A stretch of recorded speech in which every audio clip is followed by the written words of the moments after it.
오늘 당신의 정리에 대한 생각을 완전히 흔들어 드리겠습니다. 물론 좋은 의미에서요. 우리는 늘 정리가 어렵다고 믿습니다. 시간이 없어서, 물건이 많아서, 공간이 좁아서, 그럴듯한 이유들이 많죠. 그런데 사실은 완전히 틀렸습니다. 정리는 생각보다 터무니없이 단순합니다. 단지 우리가 그 단순한 방법을 싫어할 뿐이에요. 생각해보세요. 모든 정리 전문가들이 결국 하는 말은 같습니다. 한 번에 다 하려 하지 말고 조금씩 꾸준히 해라. 물건의 자리를 정해줘라. 새 걸 사기 전에 먼저 버려라. 다 똑같은 얘기예요. 근데 이 진실이 너무 지루하니까 사람들은 일부러 정리를 복잡하게 만듭니다. 30일 정리 챌린지, 카테고리별로 완벽 플랜, 하루 1시간씩 하는 루틴. 그럴듯하지만 결국 포기하게 되죠. 진짜 웃긴 건 이겁니다. 우리가 복잡한 방법을 찾는 동안 집은 계속 단순한 답을 말하고 있었다는 거예요. 정리는 원래 단순했습니다. 단지 우리가 스스로를 어렵게 만들었을 뿐이에요. 그래서 오늘은 정리를 잘하는 사람과 못하는 사람을 나누는 진짜 단순한 기준 단 3가지를 알려드리겠습니다. 이 3가지만 바꿔도 당신의 집 그리고 마음이 훨씬 가벼워질 거예요. 정리를 힘들게 만드는 첫 번째 습관, 바로 옮겨 담는 겁니다. 요즘 유튜브 보면 예쁜 수납용기랑 정리용품들 정말 많죠. 그런데 정리숙의 똑똑한 정리 채널에서도 나온 내용인데 이건 사실 보기엔 예쁘지만 생활엔 불편한 정리 방법이에요. 간장이나 세제, 식용유를 리필 용기에 옮겨 담으면 처음에는 깔끔해 보여서 기분이 좋을지 몰라도 문제는 그 다음입니다. 리필통을 닫고 말리고 남은 원통은 또 따로 쌓아둬야 하죠. 결국 공간은 2배로 차지하고 귀찮아서 안 하게 됩니다. 대용량을 사면 전략이지라고 생각하기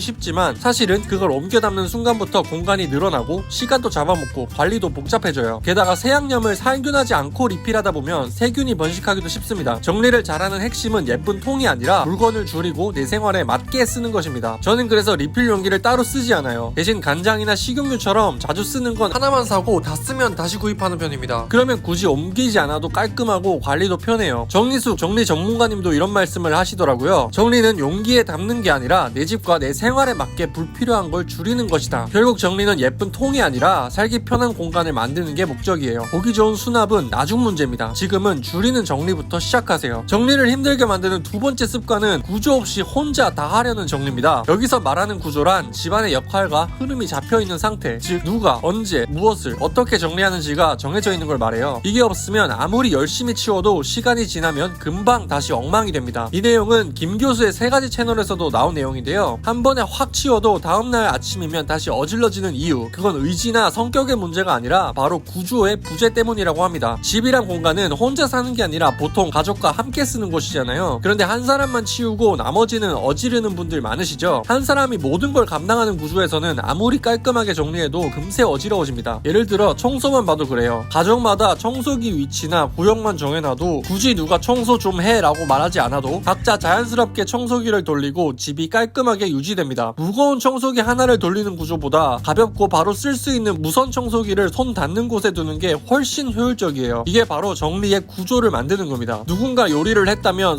설거지까지가 요리고, 옷을 벗었으면 세탁기 앞까지 가져다 놓는 게 끝이죠. 책을 읽었으면 제자리에 꽂는 것까지가 정리입니다. 자기 물건은 자기가 정리하는 구조, 이게 되어야 합니다. 정리 잘하는 집은 수납 비법이 특별해서가 아니라 모든 물건엔 제자리가 있고 쓴 사람은 제자리에 돌려놓는다. 이 단순한 원칙 하나가 습관으로 자리 잡은 집이에요. 그리고 이 구조는 멘탈과도 연결됩니다. 집이 어지러우면 머릿속도 같이 어지럽고 그 어지러움이 다시 무기력으로 돌아옵니다. 정리 좀 해야 하는데 하면서도 손이 안 가는 이유가 바로 이거예요. 그런데 반대로 눈앞이 정리되면 마음도 정리돼요. 책상이 깨끗해지면 생각이 정리되고 바닥이 보이면 하루가 덜 버겁게 느껴집니다. 결국 정리란 환경을 치우는 일이 아니라 내 마음의 질서를 회복하는 일이에요. 그래서 구조를 만드는 건 단순히 집을 깔끔하게 유지하기 위함이 아니라 내가 무너지지 않게 삶의 균형을 잡아주는 시스템을 만드는 일입니다. 결국 정리는 물건 정리가 아니라 삶의 구조를 다시 세우는 일입니다. 혼자 다 하려고 하지 말고 각자가 자기 몫을 지키는 구조를 만들어 보세요. 그게 진짜 오래가는 정리입니다. 정리를 힘들게 만드는 3번째 습관은 계획 없는 소비입니다. 많은 분들이 정리가 안 되는 이유를 버리지 못해서라고 생각하시지만 실제로는 불필요한 물건을 계속 사기 때문인 경우가 훨씬 많아요. 버리기도 어려운데 계속 사기까지 하면 집은 순식간에 꽉 차버립니다. 아무리 비워도 다시 채워지고 결국 정리는 끝이 없는 싸움이 되죠. 이건 김 교수의 3가지 채널에서 나온 내용인데요. 정리의 핵심은 버림이 아니라 덜 사는 것에 있습니다. 버려도 공간이 채워지는 이유, 그건 우리가 여전히 계획 없이 소비하고 있기 때문이에요. 정리와 소비는 완전히 연결되어 있습니다. 특히 미니멀 라이프의 본질은 적게 사는 거예요. 한꺼번에 많이 사두면 편할 것 같고 대용량이 더 경제적이라 착각하지만 결국 쓰지 못한 채 쌓이고 그걸 또 정리하느라 시간을 쓰게 됩니다. 또 하나 문제는 필요한지 잘 모르겠는데도 언젠가 필요할 것 같아 같아서 지금 세일하니까 라는 이유로 물건을 사들이는 거예요. 필요하지도 않은 걸 사서 결국은 짐이 되고 그 짐이 다시 우리 시간을 뺏어갑니다. 저는 물건 살 때 이렇게 생각하게 됐습니다. 이걸 안 사면 정말 불편할까? 이 질문에 아니요라고 답할 수 있다면 그건 사실 필요 없는 물건이죠. 사면 편하다가 아니라 안 사면 불편한가를 기준으로 생각해야 합니다. 결국 정리의 적은 버리지 못함이 아니라 계획 없는 소비예요. 버리는 것도 중요하지만 애초에 들어오지 않게 막는 게 더 중요합니다. 집이 비워지는 순간보다 안 채워지는 습관이 만들어질 때 비로소 진짜 정리가 시작됩니다. 자, 이렇게 지금까지 정리를 힘들게 만드는 3가지 습관을 말씀드렸습니다. 예쁜 수납 용기보다 중요한 건 덜어내는 용기, 혼자 하는 완벽주의보다 중요한 건 함께하는 구조, 그리고 버리는 것보다 더 중요한 건 사지 않는 습관이에요. 정리는 공간을 치우는 게 아니라 내 삶을 긍정적으로 바꾸는 일이라고 생각합니다. 제가 그렇게 바뀌었으니까요. 이 3가지만 꾸준히 실천하다 보면 사는 집안뿐만 아니라 마음까지도 훨씬 여유로워질 거예요. 오늘 영상이 도움이 되셨다면 구독과 좋아요 한 번씩 부탁드리고요. 오늘도 행복한 하루 되세요.